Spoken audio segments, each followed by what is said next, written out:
So was that? Yeah. Dear Bhante, today you mentioned offerings, oblations to devas, and you were skeptical about it. Were you? Doesn't the Ratana Sutta mention that humans make offerings to the devas day and night, and that the devas should protect people as a consequence?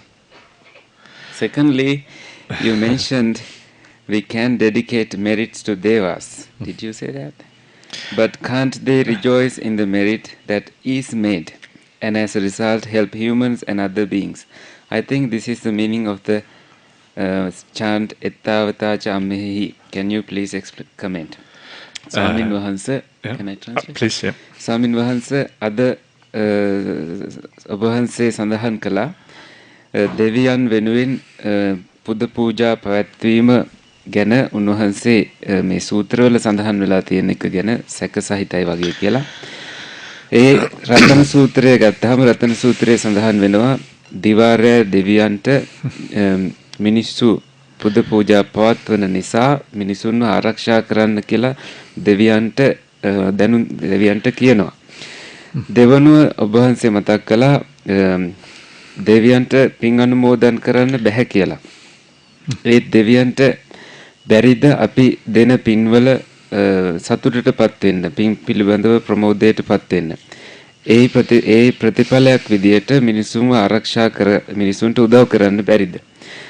ඒක තමයි මං හිතන විදියට එත්තාවතා චම්මේහි කියන ගාථාවේ තේරුම. Okay, so yes, I think it's possible. I have an open mind about these things. It is very hard to know sometimes what the answer is.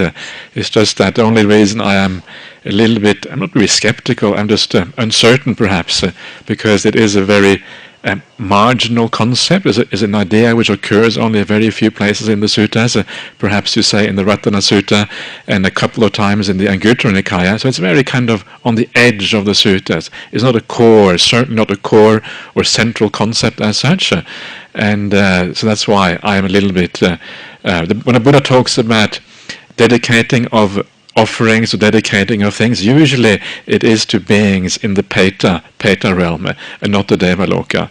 So it is possible. I'm not kind of saying one way or the other, but this is sort of thing that might be interesting to investigate the Pali Suttas, compare them with Sanskrit versions, Chinese versions, and see if they all have this idea, and if they don't, then perhaps we can come to some kind of conclusion on that basis. That's really all I'm saying, yeah.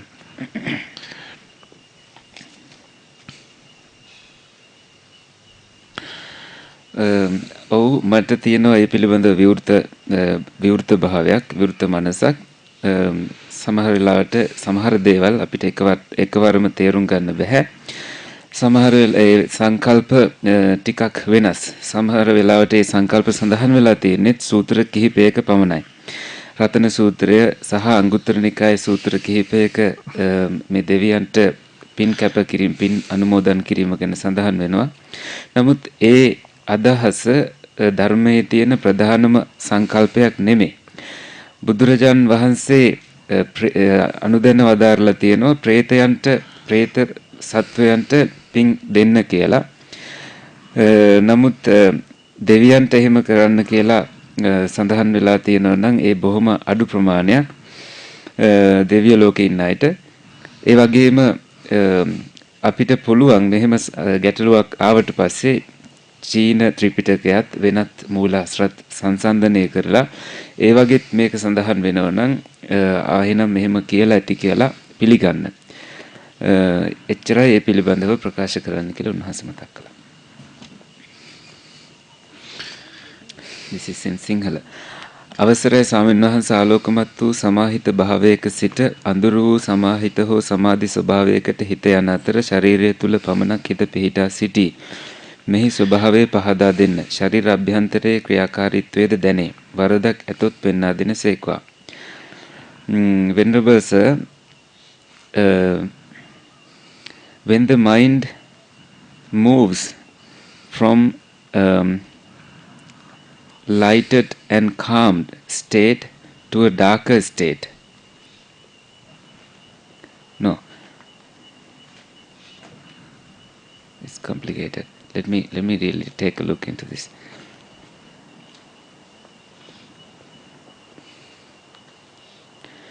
So when the mind transforms from a calm, a bright state to a samadhi state,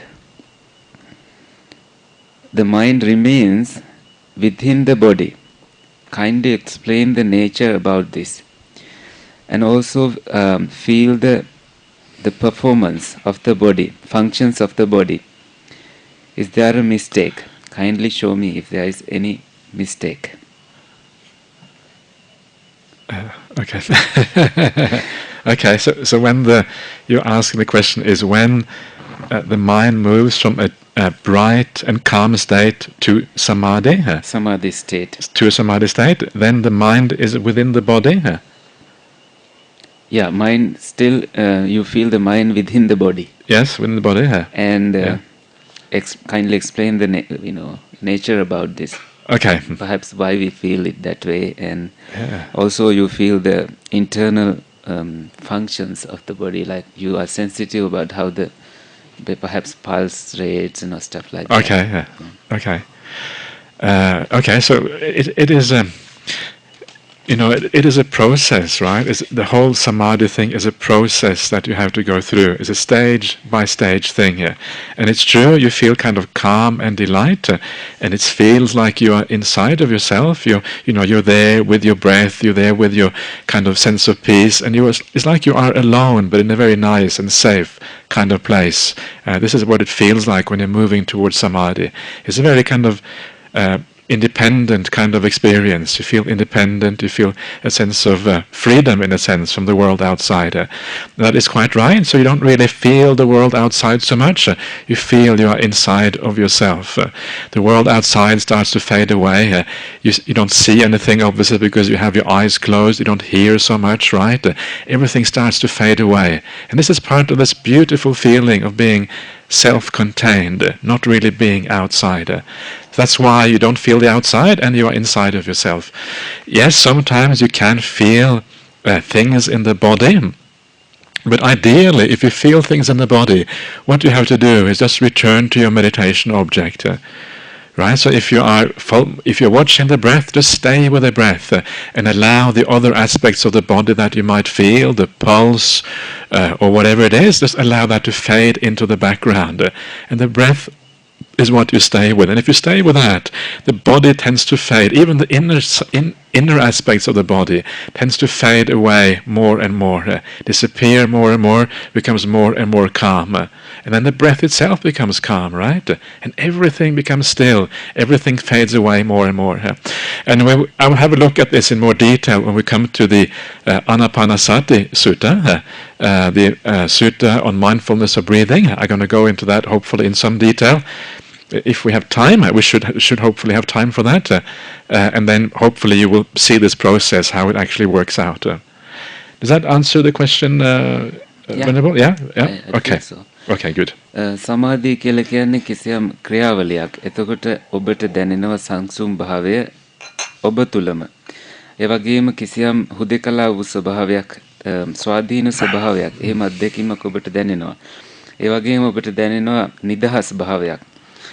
එහෙම දැනෙන්න හේතුව තමයි අවට ලෝකයෙන් ඔබ මිදිලා ඉන්න නිසා, අවට ලෝකයට එතරම් අවධානයක් නැති නිසා, ඔබේ ඇස් පියවිලා තියෙන නිසා දේවල් දකින්නෙත් නැහැ.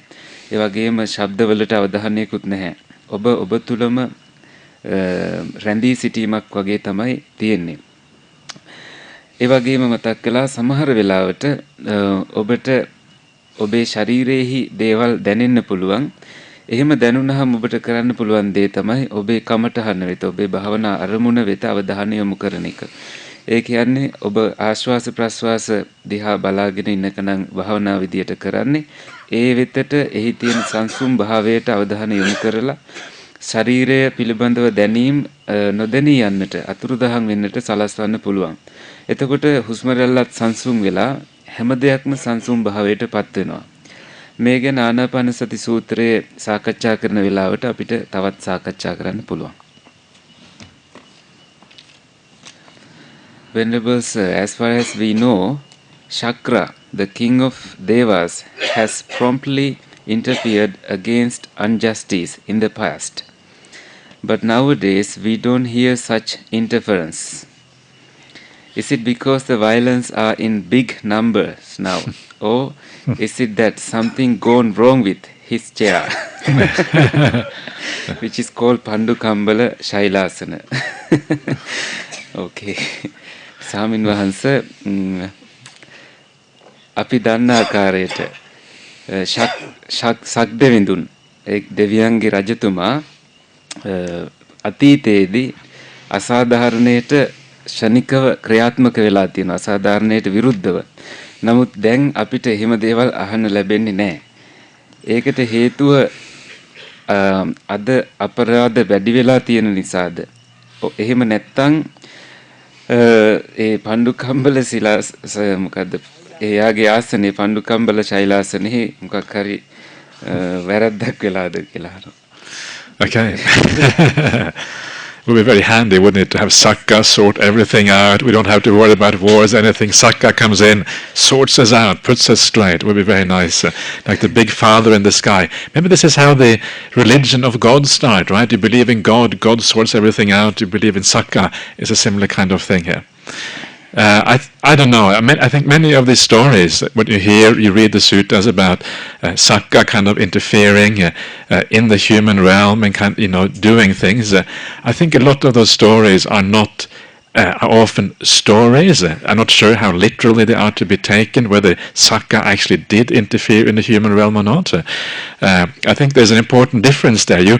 One of the things that you can say, for example, when you read the suttas, is that in the Devata Sangyutta and the Deva Sangyutta, the two first Sangyuttas of the Sangyutta Nikaya, you find a lot of the Vedic gods, the gods of the Brahmanical religion, are there, right? You find some of the gods like Yamuna. Shiva is mentioned, I think, in a place, possibly in a certain place. Venu, which might be Vishnu, is mentioned in a certain place. Some of these names seem to be names of gods that come from the Brahmanical teaching. So there is often like this influence, there's a slight overlap between Buddhism and the Hindu Brahmanical teachings in the sutta sometimes. And sometimes this influence is just stories that have come from the past and have kind of been integrated to some extent into the Buddha's teachings. You hear, for example, about the Devas fighting with the Asuras, right? This is kind of a common theme in the suttas. You can read about this in the Sakka Sangyutta. If you go to the Sakka Sangyutta, it has all the stories about the Devas and the Asuras fighting each other. And that particular theme of Sakka or is Indra in the Brahmanical religion. Indra fighting with the Asuras is something you see also in the Brahmanical religion. So there is some overlap there between the two.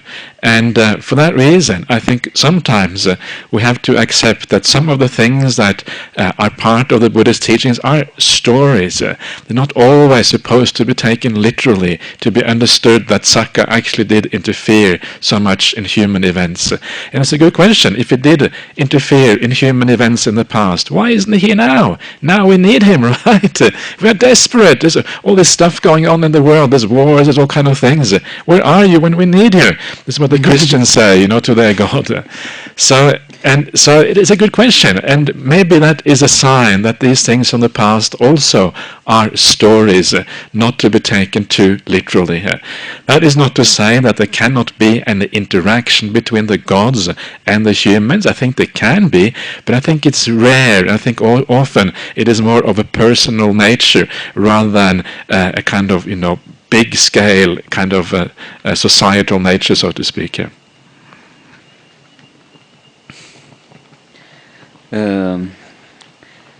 උන්වහන්සේ පිළිතුරු දුන්නා මේ ශක්‍ර දේවේන්ද්‍රය ඇවිල්ලා හැමදේම විසඳනවා නම් කොච්චර හොඳයිද කියලා. මොකද ඒ වගේ අදහස් තියෙනවා වෙනත් ආගම්වලත් දෙවියෝ ඇවිල්ලා සියල්ලම විසඳලා දෙනවා කියලා. ඉතින් මේ වගේ ප්‍රශ්න දිහා බැලුවහම අපිට තේරෙනවා මේ ගොඩක් ඒවා කතන්දර ස්වරූපයෙන් තියෙන ඒවා. ඒ නිසා ඒවා පිළිගැනීම කොයිතරම් දුරට සාධාරණයිද කියලා අපිට හිතන්න සිද්ධ වෙනවා. දේවතා සංයුක්තයේ සහ දේව සංයුක්ත උදාහරණ විදියට ගත්තහම ඒ වගේ සඳහන් වෙලා තියෙනවා යමුනා ශිව වේන විෂ්ණු වෙන කියන්නේ විෂ්ණු වෙන්න පුළුවන් කියලා උන්වහන්සේ මතක් කළා. ඒ වගේ වෛදික දෙවිවරුන්ගේ නම් ඒවා සඳහන් වෙන්නේ බ්‍රාහ්මණ ආගම් වගේ ආගම්වල. ඉතින් එතනින් අපිට ටිකක් තේරෙනවා බුදුදහමට බ්‍රාහ්මණ හෝ Hindu ආගම්වල කිසියම් බලපෑමක් සිද්ධ වෙලා තියෙනවා කියලා. ඒ වගේම දෙවිවරු අසුරයන් සමග සටන් කරනවා වගේ සිදුවීම් ඊට පස්සේ ශක්‍ර සංයුක්තය ගත්තහම එහි තියෙනවා ඉන්ද්‍ර අසුරයන් සමග සටන් කරා කියලා මේවා බුදුදහමට අනිත් ආගම් වලින් සම්බන්ධ වුණා වෙන්නත් පුළුවන්. ඉතින් අපිට හිතන්න වෙනවා සමහර ඒවා කතා පමණක් වෙන්න පුළුවන් කියලා. අපිටම ප්‍රශ්න අහන්න පුළුවන් ඒ කාලේ වුණා නම් ඇයි දැන් ඇත්තටම වෙන්නේ නැත්තේ? ඇයි ඇවිල්ලා ප්‍රශ්න විසඳන්නේ නැත්තේ කියලා. ඒක හොඳ ප්‍රශ්නයක්. ඒ කාලේ හරියටම තිබුණා නම් අදත් එහෙම වෙන්න ඕනේ. ඒ නිසා එහෙම ප්‍රශ්න ගැන හිතන එක හොඳයි. ඒ වගේම මේ වගේ කතන්දර එහෙමම වුණා කියලා ගන්න අවශ්‍ය නැහැ, ගන්න ඕනත් නැහැ. සමහර එහෙම නොගන්නවා කියලා හිතලා අපිට මේ දෙවියන් සමග ගනුදෙනු නොතිබුණාමයි කියලා හිතන එකත් වැරදි. අපිට සමහර විට දෙවියන් සමග ගනුදෙනු තිබුණා වෙන්නත් පුළුවන්. ඒ වගේ පිළිතුරක් තමයි දුන්නේ. පින්වත් ස්වාමින් වහන්සේ ත්‍රි හේතුක ප්‍රතිසන්දියකින් උපත ලබන්නේ නැතිව නිවන් අවබෝධ කළ නොහැකි බව මගඵල ලැබිය නොහැකි බව පවසයි අභිධර්ම පිටකේ. මේ ගැන ඔබ වහන්සේගේ අදහස පහදා දෙන්න.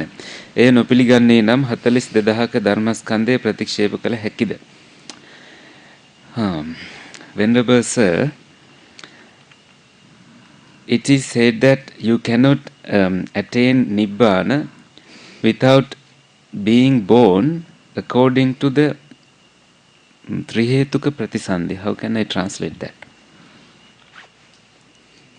You got it, Bante? Trihetuka Pratisandhi. Yeah. So you cannot attain Nibbana if you are not born according to the, I think literally you are reborn with three causes. That conditions like Trihetuka Pratisandhi. Okay. They should have three causes.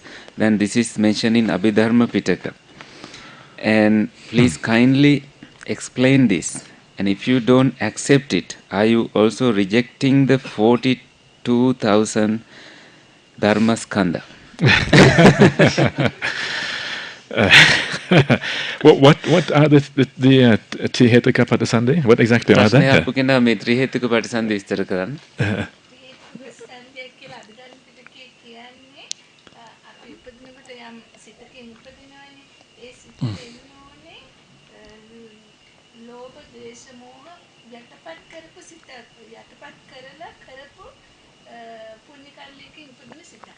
So the Trihetuka Pratisandhi means that when it's mentioned in Abhidhamma that when one person is born, when a person is born, the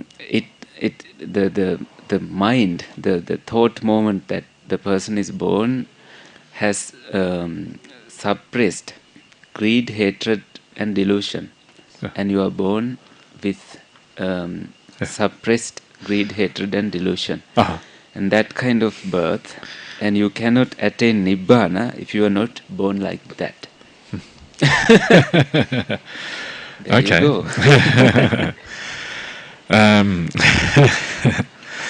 I generally speaking, I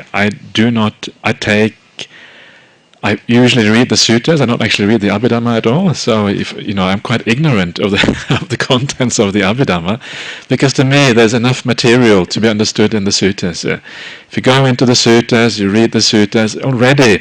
You can see I've been reading them out. They're so rich. You take one small little passage and you can expand on that for a long period of time. Now we know with a great amount of certainty that the Buddha definitely taught the sutras, whereas the Abhidhamma is much more uncertain. Where does the Abhidhamma come from? There's many reasons, many very good reasons for not thinking that the Abhidhamma was taught by the Buddha. So for that reason, I have to admit, I find it already enough to read all the sutras. Already, I have enough study to do for a lifetime. And so for that reason, I put aside the Abhidhamma and say, Abhidhamma too uncertain, I'll leave that aside. It makes life too complicated, too much headache if you have to read the Abhidhamma as well. So for that reason, The Buddha never says that there's any beings, any people who cannot attain Nibbana because of some basic root or problem. Of course, if you have very strong wrong views, it will be a very big hindrance. And that could be maybe the moha. The moha as a hetu hasn't been, is very, very strong perhaps. That's a possibility. But even then, people can change. It depends on causes and conditions. Suddenly the right causes come into being, and because of that, even that person becomes, has the ability to then enter the path and attain Nibbana. The Buddha never says that. I think this is very important. It means that once you start to put constraints on who can attain Nibbana and who can't, it's like you're excluding certain people. Or this person doesn't have the hetu kapati sandhi. Okay, sorry, you are out. You no chance for you, right? And we become judgmental of people, and people can't actually do it. So let's not be judgmental. Let's give everybody a chance. Everybody has a chance. And even if they can't do it in this life, at least they practice to the best of their ability. And I think this is the most, probably the most important thing here. So I'm sure you're not happy with that answer, but that is the best I can do, unfortunately. Okay. ස්වාමීන් වහන්සේ පිළිතුරු දෙනවා අභිධර්මයේ පිළිබඳව උන්වහන්සේගේ අවබෝධය ඒ තරම් ස්ථාවර නැහැ. ඒ තරම් උන්වහන්සේට අවබෝධයක් නැහැ. මොකද සූත්‍ර වල සෑහෙන කරුණු තියෙන නිසා, සෑහෙන ප්‍රමාණයක් ධර්මයේ තියෙන නිසා ඒවා විස්තර තව දිග්ගස්සමින් අපිට පුළුවන් ඒවා තේරුම් ගන්න. එහි තේරුම් ගන්න දේවල් ඕනෑවටත් වඩා තියෙන නිසා අභිධර්මය පිළිබඳව උන්වහන්සේගේ තරම් අවධානයක් යොමුනේ නැහැ කියලා මතක් කරනවා. ඒ වගේම අභිධර්මයේ බුදුන් වහන්සේ විසින් දේශනා කළාද නැද්ද කියන එකත් ගැටලු සහගතයිලු. ඒක ස්ථිරවම කියන අපහසුයිලු. මොකද අභිධර්මය කියන එක සමහර වෙලාවට අපිට ටිකක් හිසේ කැක්කුමක් වගේ වෙන්න පුළුවන් කියලා මතක් කරනවා. මොකද එහි සංකීර්ණතාවය නිසා බුදුරජාණන් වහන්සේ නමුත් මතක් කරලා එහෙම දේශනා කළා නැතිලු කිසිම සත්වයකට නිවන් දකින්න බෑ කියලා නම්. සියලුම සත්වයන්ට ඒ අවස්ථාව තියෙනවා කියලා බුදුන් වහන්සේ දේශනා කළා තියෙන්නේ. යම් කෙනෙක්ට මෝහය අධිකව තිබුණත් ඒ කෙනාගේ හේතු සාධක වෙනස් කරගෙන ඒ කෙනාට පුළුවන් මාර්ගයට එළඹිලා නිවන අවබෝධ කරගන්න. ඒ වගේම මේ කාටද නිවන් දකින්න පුළුවන් කාටද බැරි කියලා එහෙම සඳහන් වෙලා නැහැ සූත්‍රවල. කනගාටුයි ඔබට නිවනට ඇතුල් වෙන්න බෑ කියලා එහෙම අතහරින සම්ප්‍රදායක් කොහෙවත් නැහැ ධර්මයේ තුල.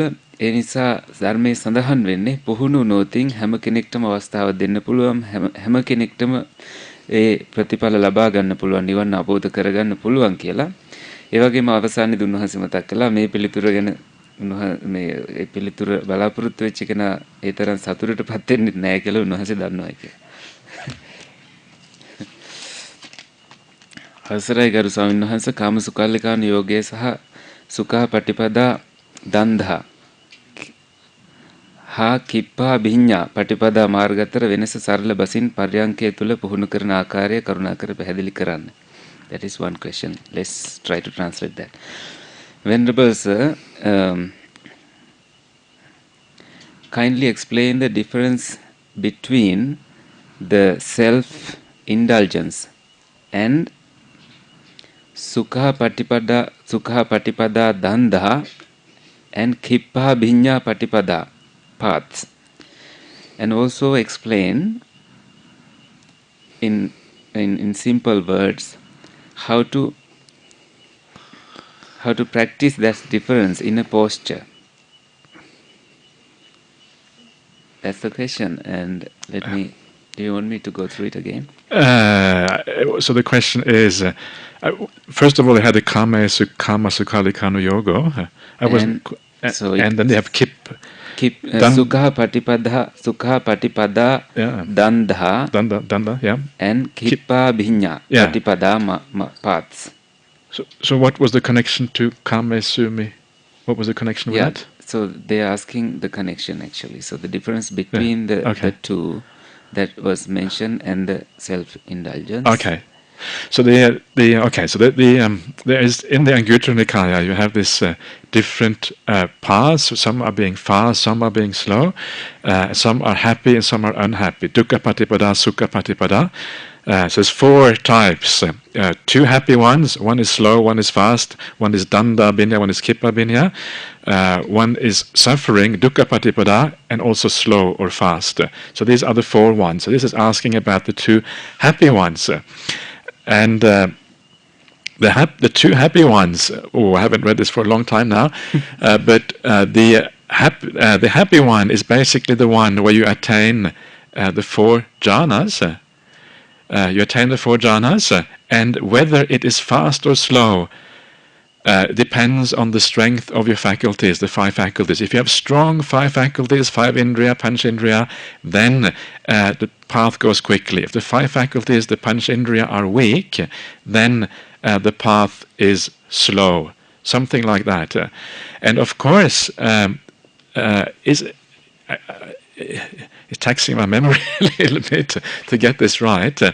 But of course, yes, there is a relationship there to kamesu karlikanu yoga, because if you have a lot of sense desire, if you have a lot of defilements in the mind, then that will weaken the indriyas, right? The indriyas and the defilements are they work together. If you have a lot of defilements,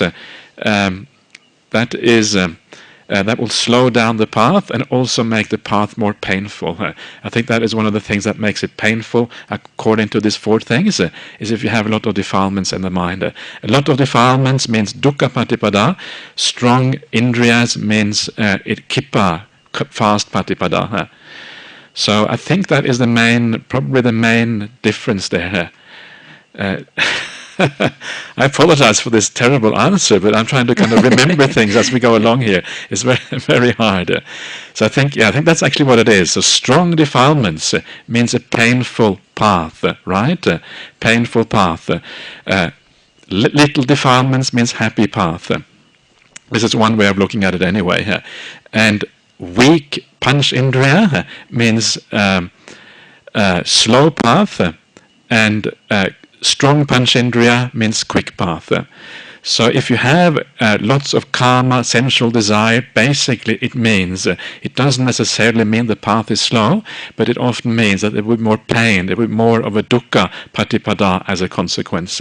I'm just going by quite a weak memory now, unfortunately, but something to that extent. I'm not sure if that is translatable, Venerable, but you can give it a try. Okay, so අංගුත්තර නිකායේ තැනක සඳහන් වෙනවලු මේ වේගයෙන් සහ හෙමින් ප්‍රතිපදාව පූර්ණේ කිරීම සම්බන්ධයෙන් එතන වෙනස තියෙන්නේ සතුටින් සහ අසතුටින් මාර්ගයේ ගමන් කිරීමක් වගේ අදහසක්.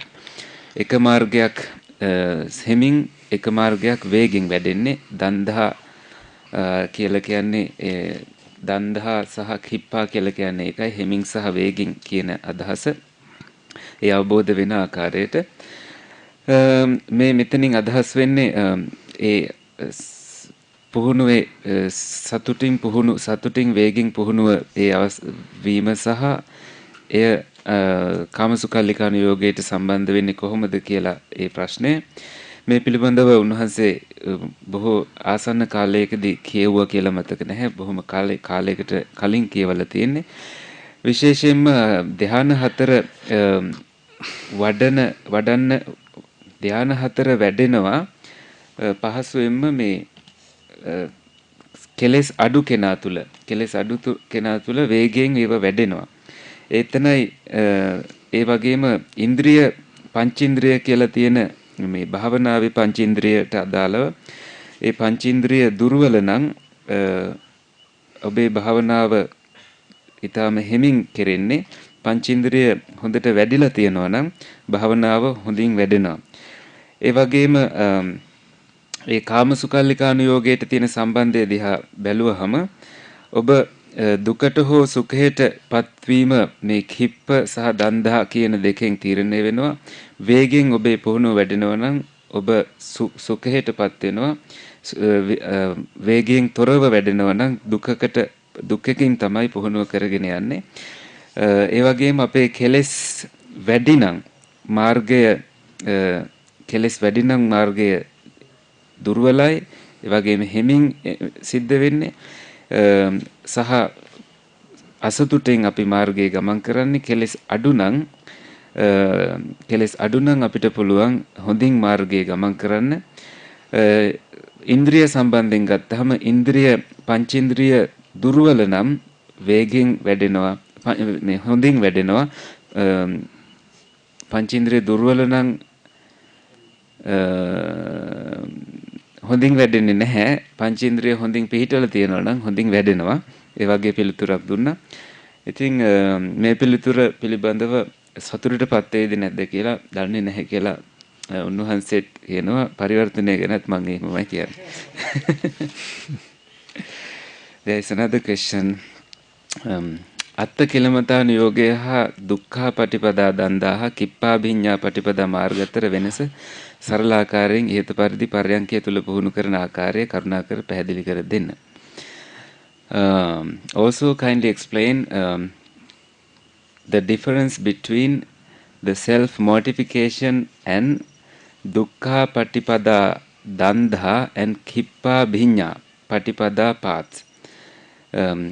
Kindly explain how to practice it in meditation posture.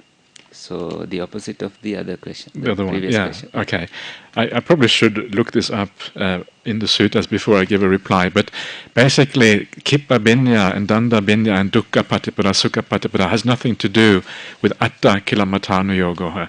Atta kilamatana yoga is always the wrong way in Buddhism. It's got nothing to do with that. The dukkha patipada only has to do with the defilements. So if you have a lot of defilements, that's when you have dukkha patipada, because you have to deal with all these problems.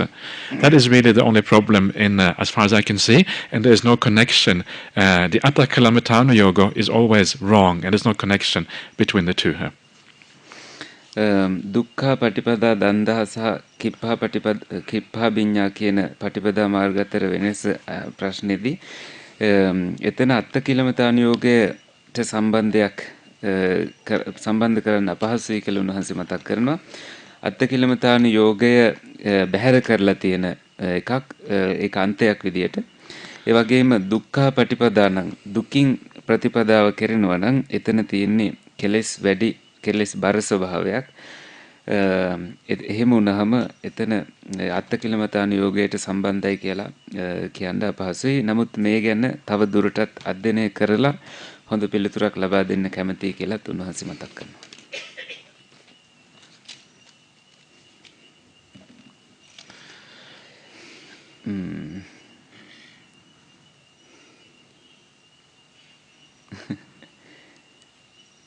Why I think fools are not able to stop talking even during meditation course. Fools.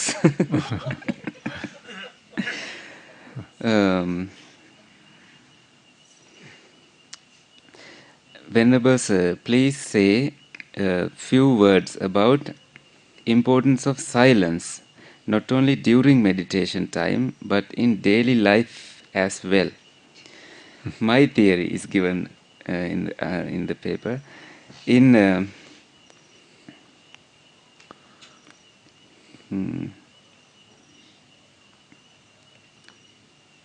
I can't get this word.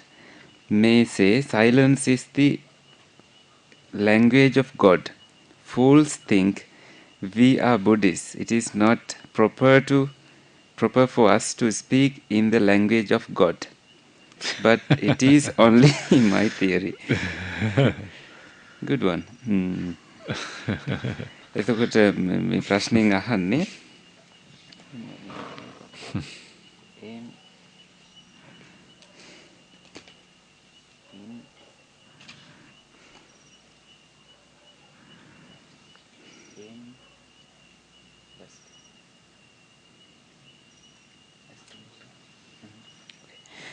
So two people can read that one word. So please forgive for that. ඇයි මේ මෝඩ අය කතා කරන එක මේ වගේ භාවනා වැඩසටහනකදීත් කතා කරන එක නවත්තන්නේ නැත්තේ? ඒ වගේම සාවින්හස පැහැදිලි කරන්න වචන කිහිපයකින් නිහඬතාවයේ වැදගත්කම භාවනා කරන වෙලාව තුල වගේම දෛනික ජීවිතය තුලත් මගේ තියරි එක තමයි in Christianity perhaps ක්‍රිස්තියානි ආගමේ කියවෙනවා මේ නිහඬතාවය කියලා කියන්නේ දෙවියන්ගේ භාෂාව කියලා. මෝඩ අය හිතනවා අපි බෞද්ධයෝ ඒ නිසා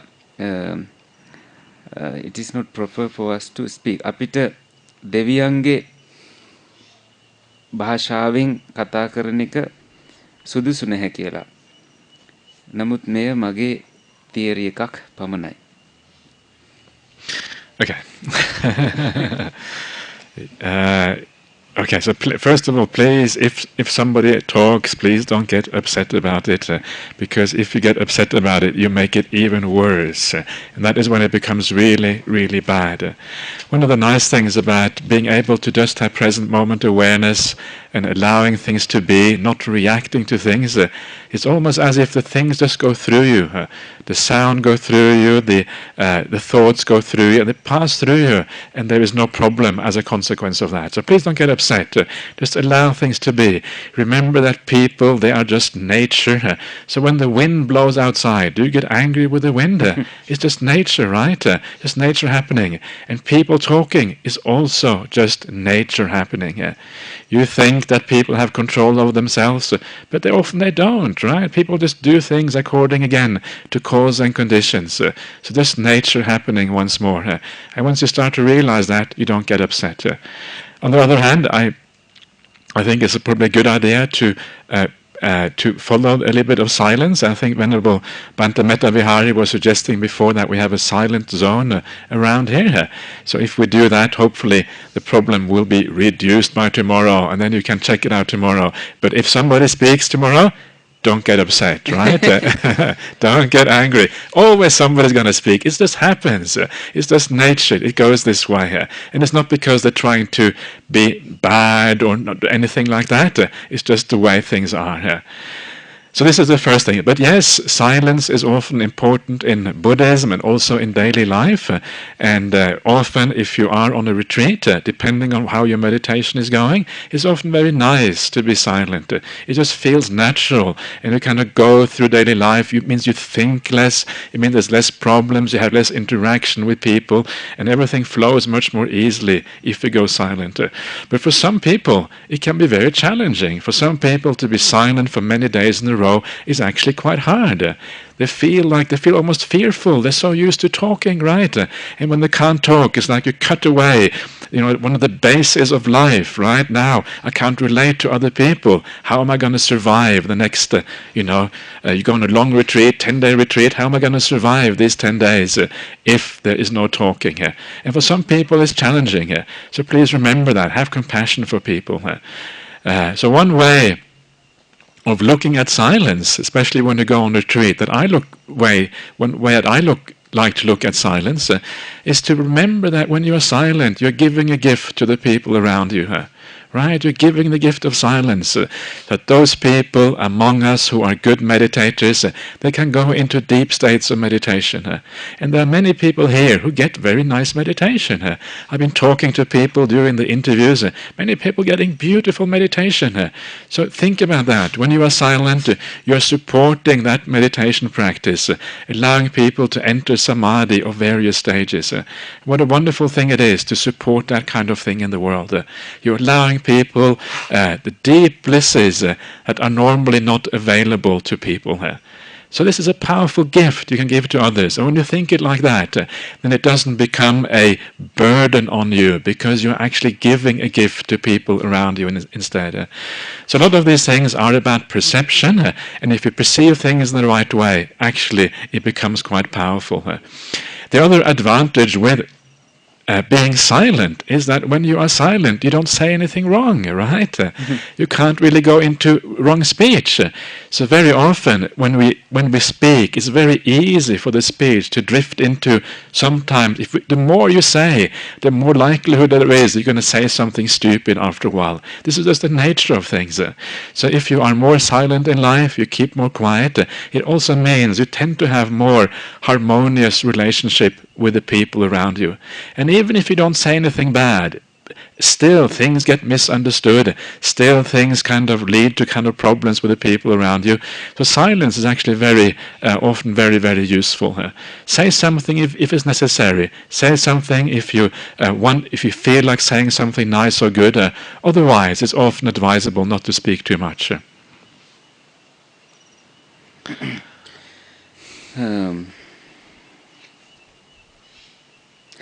හොඳයි මේ නිහඬතාවය ගැන අහපු ප්‍රශ්නයේදී කවුරු හරි කෙනෙක් කතා කරන ඇහුණා නම් ඒ ගැන කනගාටුවක් ඇති කරගන්න එපාලු. ඒකට ප්‍රතික්‍රියා දක්වන්න එපාලු. ඒකත් හරියට ශබ්ද වචන වගේ අපි හරහා යන්න දෙන්නලු. එක දේවල් අපි හරහා යනවා වගේ ඒ අපි හරහා යන්න දෙන්නලු. ඒ වගේම හුළඟ අපි තුලින් ගියා කියලා අපි තරහ ගන්නවද කියලා අහනවා. මිනිස්සු කතා බහ කරනවා ඒකත් ස්වභාව ධර්මයේ සිදුවෙන ආකාරය. ඒ විදිහටයි අපි දකින්න ඕනේ. ඒ වගේම එහෙම අපි තේරුම් ගන්න පටන් ගත්තාම හැම දෙයක්ම අපිට පහසු වෙන්න ගන්නවා. දැන් හෙට භාවනා වැඩසටහනේදී බලන්න අපේ කලින් මෙත්තවිහාරි ස්වාමීන් වහන්සේ මතක් කළා වගේ මේ ප්‍රදේශය නිහඬතාවයෙන් යුක්ත කලාපයක් කියලා දැන් නම් කරලා තියෙන්නේ. බලන්න නිහඬද කියලා. හෙට ඒක බලන්න ඔබට පුළුවන් වෙයි. නමුත් කවුරු හරි කතා කරොත් ඒත් දුක් වෙන්න එපා. කනගාටු වෙන්න එපා. ප්‍රතික්‍රියා දක්වන්න එපා ඒකට. ඔව් නිහඬතාවය ඊටාම වැදගත්. බුදුදහමේ පවා නිහඬතාවය තුළින් අපිට හිතන ප්‍රමාණය අඩු කරන්න පුළුවන්. ඒ වගේම මිනිසුන් සමග ගනුදෙනු කරන ප්‍රමාණයත් අඩු කරන්න පුළුවන්. සමහර මිනිසුන්ට ඒ වුණත් නිහඬව ඉන්න එක අමාරුයි. බය හිතෙන දෙයක්. විශේෂයෙන්ම දවස් 10ක භාවනා වැඩසටහනකට එනකොට නිහඬවම ඉන්න සිද්ධ වුණොත් ඒ අය හිතනවා කොහොමද මේ දවස් 10 තුල දවස් 10 ගෙවා ගන්න කියලා. ඒ හින්දා එහෙම අය සම්බන්ධයෙන් අපි කරුණා සිතවිලි උපදවා ගන්න ඕනේ. මතක තියාගන්න නිහඬතාවය දෙනවා කියලා කියන්නේ කෙනෙක්ට තෑග්ගක් දීමක් වගේ. අපි සම්මුඛ සාකච්ඡාවලදී අපිට අහන්න ලැබෙනවා ගොඩාක් අය බොහොම ලස්සනට භාවනා කරලා තමන්ගේ අත්දැකීම් ඇවිල්ලා සාකච්ඡා කරනවා. ඒක කොච්චර හොඳයිද? ඒ අයට උදව් කරන්න ඔබ නිහඬ වෙන්න. ඒ වගේම මේ ගැඹුරු සුවයන් හැමතැනම ඔබට ලබන්න පුළුවන් දේවල් නෙමෙයි. ඔබට ඒවා නිශ්චලව නිහඬ වෙලාමයි ලබන්න පුළුවන්. තවත් වැදගත් දෙයක් සඳහන් කරනවා නම් මේ නිශ්චලතාවය අපි එක් දේවල් දිහා බලන ඒවා perception සංඥාවල් පමණයි. ඔබ ඒ දිහා බලන දැක්මවල විතරයි. එහෙම දැක්කහම අපිට පහසුයි අපේ පුහුණුව සාර්ථක කරගන්න. තවත් හොඳ ප්‍රතිඵලයක් තමයි ඔබ නිහඬ නම් ඔබ වැරදි දෙයක් ඔබෙන් කියවෙන්නේ නැහැ නිහඬ නිසා. ඒ වගේම කතා කරන්න ගත්තොත් කොහොමද ටික වෙලාවකින් සමහර ලාවට ඔබ අතින් මෝඩ දෙයක් ආඥාන දෙයක් කියවෙන්න පටන් ගන්නවා. ඒ නිසා ඔබ කතා කරනවා නම් අත්‍යවශ්‍ය දෙයක් වගේම හොඳ සිතට හොඳ දෙයක් සුවදායක දෙයක් යහපත් දෙයක් පමණක් කතා කරන්නත් ඔබ පුරුදු වෙන්න. We can take one more last.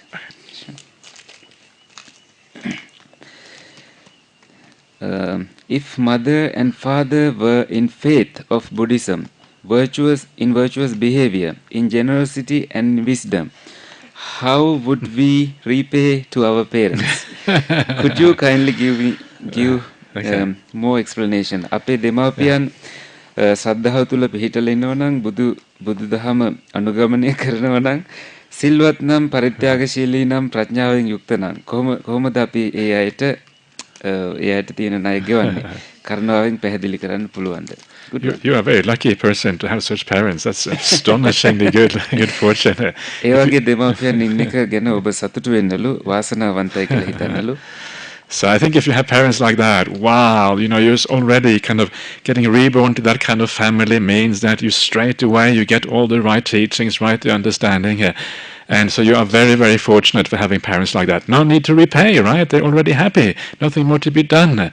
So they're already on the right path. It sounds like almost like they're arahants. And so that's astonishing if you have that sort of parents. You're very, very fortunate. So you're okay here. Nothing to do. All you have to do is just to do the right thing. If your parents are Aryas, if your parents are stream mentors or whatever, that's what it sounds like from that question, then of course you can make lots of merit, right? Because they're Aryas as well. They're not only your parents, they're also Aryas. So imagine the amount of good karma you can make. In that, you're connecting two very powerful fields of good karma, connecting it into one. Wow. So that is yours. So you should listen to your parents all the time. Do exactly what they say, because they are Aryas. Everything they say will just be out of compassion for you. They will know the Eightfold Path. So really, you are in the best possible position. Nothing really to repay. You just do what is right, and you are sweet, as they say in Australia. ඔබ එවන්දු පවුලකට ඉපදුනා නම් ඔබ කොයිතරම් වාසනාවන්තද කරන්න කිසි දෙයක් ඔබට ඉතිරි වෙලා නැහැ දෙමාපියෝ රහතුන් වගේ ඉතින් ආර්ය තත්වයට දෙමාපියෝ පත් වෙලා ඔබ සම්පූර්ණයි කිසිම ණයක් ගෙවන්න ඉතිරි වෙලා නැහැ මොකද ඔබේ දෙමාපියන් මේ ප්‍රශ්නය අහපු හැටියට කිසියම් ආර්ය තත්වයක ඉන්නා වගේ අපිට හිතන්න වෙන්නේ ඒ වගේම ඒ අම්මත් තාත්තත් එක්ක සම්බන්ධ වෙන එක මහා පුණ්‍ය ශේත්‍රයක් සමග සම්බන්ධ වෙනවා වගේ දෙයක්. ඒ නිසා ඒ අම්මටත් තාත්තටත් ඔබ දිනපතාම ඇහුම්කන් දෙන්න හැකිතරම්. මොකද ඒ අවස්ථාවෙන් ඔබට ප්‍රයෝජන ගන්න අවශ්‍ය නිසා. අපි ඕස්ට්‍රේලියාවේ කියන විදිහට හරිම කදිම අවස්ථාවක් තමයි මේ උදා වෙලා තියෙන්නේ. එහෙම nේද? it's okay. 8:24. Do you want to take one? Take one more. That was a short one. Take one last one. It's a long one though. Pudika? Okay, in English. It appears to be long. Let's see. Venerable Sir, thanks so much for your kindness in answering our questions. This remains my one and only question now for a long time. If one has certain drives in oneself but would never act upon there because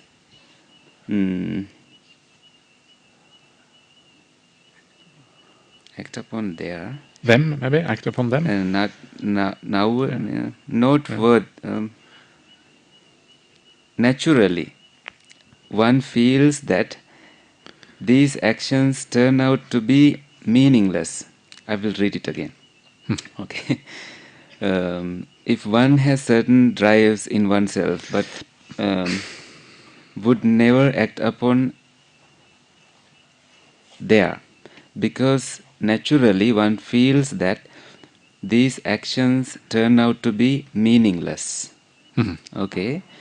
Number one, why do these desires or drives appear in a person who tries to retain from them, turn a genuine understanding based on experience and Buddhist knowledge that these are meaningless stuff? Is it just chemical reaction? Number two, how could one overcome this contact between the persistent drives and refusing to act upon them in a case where not acting upon them is natural and easy, but to teachings are difficult? Please take a big paper and take space and write clearly. Did you get the idea, Bante? Roughly. So let me repeat. Yeah. If one has certain drives in oneself but would never act upon them, yes, that's right, act upon them because naturally one feels that these actions turn out to be meaningless.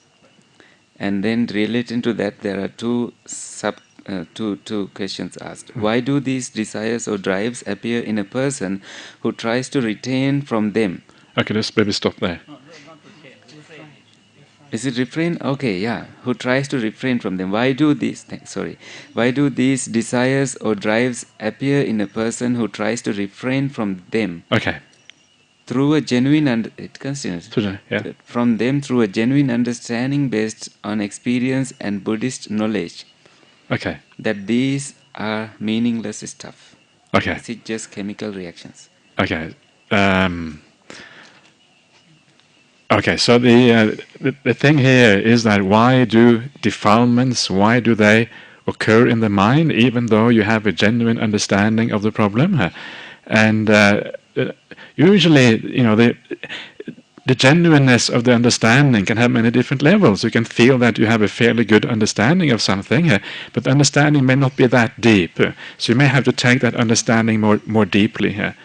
But in a sense, you are on the right track, because the way to overcome the defilements of the mind is usually through wisdom, is usually through understanding. So if you use understanding and you use wisdom to overcome these defilements, then that actually, I think, is often the best approach. Rather than just restraining yourself, using willpower, using the strength of your mind, instead use wisdom to understand what is going on. And it can be a very, very powerful tool. So in this case, you probably need to take that wisdom one step deeper. Don't be satisfied with the understanding you have already.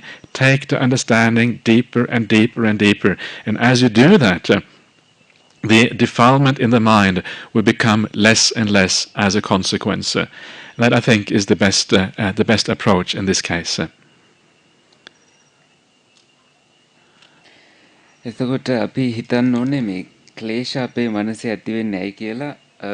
සමහර විට අපේ අවබෝධය ගැඹුරුම නොවෙන්නත් පුළුවන්. නමුත් අපි හිතන්න ඕනේ අපි ඉන්නේ හරි මාර්ගයේ කියලා. අපේ ප්‍රඥාව මේ වෙලාවේ භාවිත කරන්න ඕනේ. කිසි දෙයක් විවේචනය කරන්නෙත් නැතුව, චේතනා බලය යොදන්නෙත් නැතිව. තවත් ගැඹුරට ඒ අත්දැකීම අරගෙන යන්න ඕනේ. ඒ වගේම අපි දකින්න ඕනේ කෙලෙස් අඩු වෙන තරමට අපේ ප්‍රඥාව දියුණු වෙනවා කියලා. කෙලෙස් අඩු කිරීම තමයි මේ පුහුණුවේ අරමුණ. How could one overcome this contact between the persistent drives and refusing to act upon them? In a case where not acting upon them is natural and easy, but I don't know. But these teachings are difficult. Perhaps if the person who asked this question is here, please, you can ask it in verbally. Verbally, you can ask. So I think it almost you gave the answer in the previous. I possibly, yes. Good. If I didn't, please write it again, and we can try it tomorrow, one of the other days. පිළිතුර හරියටම ලැබුණ නැත්නම් ආයෙ කහලා හෙට අපිට ඒක ගැන සාකච්ඡා කරන්න පුළුවන්. Very good. Okay, so that is it for this evening. So please just keep on enjoying yourself. Don't allow yourself to be distracted and annoyed. But remember what a wonderful thing it is to have so many Kalyana Mittas, so many good friends, so many good people around you. What a wonderful opportunity that is. And have a sense of metta for each other. It's great to be in a community like this and really enjoy this special time together. And then you will have even more benefit of these few days here. See you tomorrow morning. පුහුණු වෙන්න හොඳින් මෙතනින් අපි අවසන් කරනවා. හිතන්න කල්යාණ මිත්‍රයෝ ගොඩක් එක්ක මේ ඉන්න එක කොයිතරම් වාසනාවක්ද කියලා, මොනතරම් වටින දෙයක්ද කියලා ඒ අවස්ථාව විඳින්න, ඒ අවස්ථාවෙන් ප්‍රයෝජන ගන්න. ඒ වගේම හැම කෙනාටම උපකාරී වන ආකාරයෙන් ඔබ මේ පුහුණුව කරගෙන යන්න. ඔබේ පුහුණුව සාර්ථක වේවා කියමින් අදට අපි අවසන් කරමු.